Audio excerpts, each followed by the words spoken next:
From Neural Newscast, this is your daily news briefing.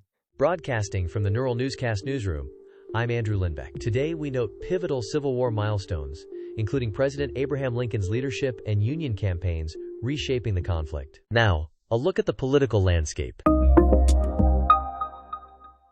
The U.S. government shutdown moves into a third day, with threats of widespread furloughs and a fourth Senate vote planned. Cassandra Joyce reports on this story. The government shutdown enters its third day as the GOP-led Senate plans a fourth vote on stopgap funding. The White House warns agencies to prepare for widespread furloughs, which could affect hundreds of thousands of federal workers. Republicans push short-term bills with spending cuts and policy riders. They argue restraint is needed to curb deficits. Democrats call the measures partisan and urge a clean funding bill to reopen agencies. Both positions reflect broader, long-running debates over spending, border policy, and executive authority. President Donald Trump urges Congress to pass a bill that includes stricter immigration provisions. President Donald Trump asks universities to sign a compact tied to federal grants, prompting concerns about academic freedom and pressure on campuses. Monica Kellen reports on this story. President Donald Trump asks universities to sign a voluntary compact that aligns with conservative priorities in exchange for favorable treatment on federal grants and partnerships. Supporters in the administration frame it as accountability and viewpoint diversity. University leaders warn it pressures campuses to police speech and research, calling it a threat to academic freedom.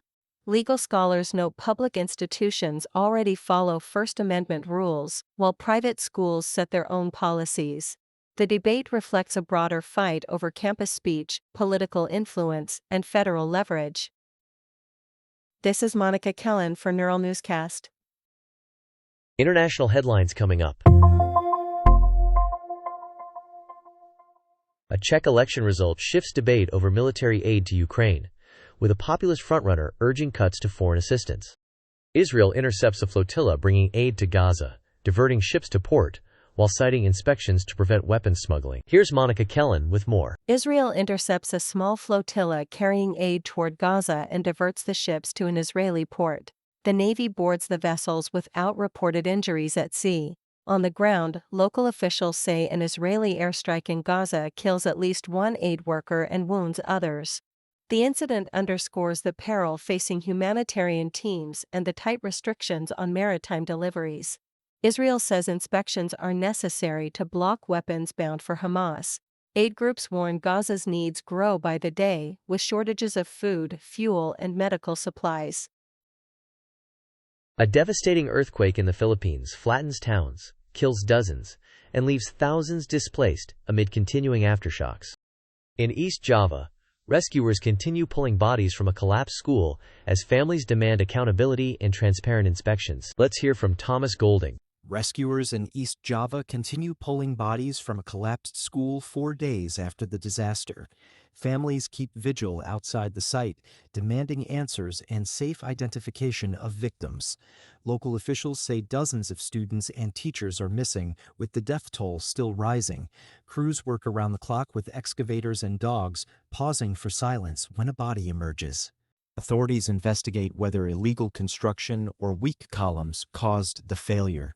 Parents press for accountability and transparent inspections. One father says, "We sent our children to learn, not to die," capturing the community's grief. U.S. Immigration and Customs Enforcement transfers leave Guantanamo's migrant site empty as the agency shifts processing elsewhere. You are listening to NNC, Neural Newscast. Online at neuralnewscast.com. A look at what's new in technology.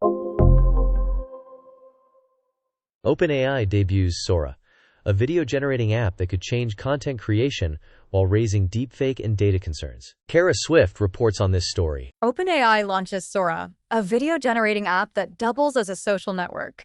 Users type a prompt and get high-quality clips in seconds. The tool lowers the barrier for filmmaking, advertising, and education, letting millions prototype ideas without cameras or crews. It also raises hard questions. Who owns training data? How do we stop deepfakes and bias at scale? OpenAI says it is building safeguards and will label AI content. The stakes are huge as creative work and social sharing converge.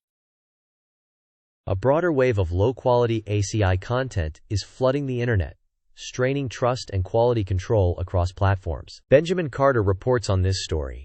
AI-generated content is flooding the internet, and quality control is straining. Cheap models pump out articles, videos, and images at scale, while recommendation algorithms reward volume over accuracy.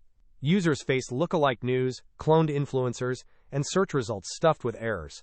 Some publishers chase clicks with automated posts. Critics say developers ship tools that scrape and remix without credit. The impact is trust. It erodes. Solutions include labels, tighter platform policies, and human editors in the loop, not what critics call endless AI slop. This is Benjamin Carter for Neural Newscast. A look at research and innovation. A new study finds AI can design dangerous DNA sequences that evade industry biosecurity screens, prompting calls for stricter safeguards. Here's the latest on the environment. 15 young Americans pressed their climate case to an international body after U.S. courts dismissed their lawsuit, taking the fight overseas. Samuel Green reports on this story. 15 young Americans pressed their climate case to an international body after U.S. courts dismissed Juliana versus United States. They petitioned the Inter-American Commission on Human Rights, which covers 35 countries in the Americas. The group includes 4 indigenous plaintiffs. Their filing argues the government has long known fossil fuel emissions endanger human rights. Attorney Kelly Matheson says the U.S. perpetuates a harmful energy system. One plaintiff, Jamie Butler, cites drought on the Navajo Nation and wildfire evacuations in Flagstaff, Arizona. Let's check in on the economic outlook. Baltimore advances billion-dollar redevelopment plans as leaders tout falling homicides and promise inclusive growth amid displacement concerns. Here's Ethan Wells with more. Baltimore pushes ahead with billion-dollar redevelopment plans as homicides fall to a 50-year low. City leaders cite a growing population and new jobs to justify major projects in downtown and the waterfront. The agenda includes housing, transit upgrades, and revitalized commercial corridors. Mayor Brandon Scott says the goal is inclusive growth that benefits longtime residents.